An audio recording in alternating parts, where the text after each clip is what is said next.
యేసు, నీవు నన్ను చూచి నమ్మితివి, చూడక నమ్మిన వారు ధన్యులని అతనితో చెప్పెను. యోహాను 20:29 కనిపిస్తుంది. యేసు శిశువుల్లో తోమా యేసును నమ్మలేదు. తోమా ఏమంటాడంటే, యేసు మరణించి తిరిగి లేచాడని, నాకు కనిపిస్తేనే నమ్మనని తోమా చెప్తాడు. అప్పుడు యేసే స్వయంగా వచ్చి తోమాతో ఇలా అంటారు, నా చేతి గాయములో ఏలుపెట్టి చూడమనగా తోమా అప్పుడు కళ్ళు తెరుచుకుని నమ్ముతాడు.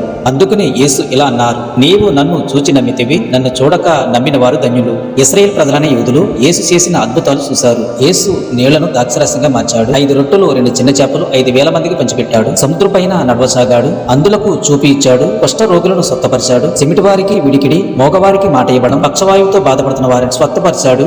రక్తం స్రావగల స్త్రీని ఆమె గాయమని కట్టాడు. మరణించిన లాజరును లేపాడు. చనిపోయిన కుమార్తెను లేపాడు. యేసు శిశువులు సముద్రంలో ఉండగా తుఫాను వచ్చినప్పుడు ఆ తుఫాన్ని గద్దించగా అది తక్షణమే ఆగిపోయింది.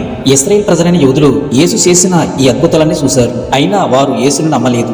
అలాగే ఎప్పుడు జరిగే కాలంలో కూడా చాలా మంది మందిరానికి వెళ్తున్నారు. దేవుడు చేసిన అద్భుతాలు చూస్తున్నారు. వారు అనుకున్నవి జరుగుతున్నవి. ప్రార్థన చేయగా తెగుళ్ళు రోగాలు తగ్గుతున్నాయి. దేవుడు గర్భం లేని వారికి గర్భం ఇస్తున్నాడు. ఉద్యోగం లేని వారికి ఉద్యోగం ఇస్తున్నాడు. ఇలా ఎన్నో దేవుడు చేస్తున్నాడు. అయినా యేసుని నమ్మేవారు 100%లో 10 మంది కిందని కనిపిస్తున్నారు. ఆయన నిజమైన దేవుడని, మన పాపాల గురించి మరణించాడని, మరణించిన దేవుడు తిరిగి లేచాడని, దేవుడు చేసిన అద్భుతాలు ఇంటికి కనపడవు, చెవికి వినపడవు, మన హృదయానికి అర్థం కావు. ఎప్పటికైనా యేసుని నమ్మి ఆయన అద్భుతాలు తెలుసుకో. God bless you.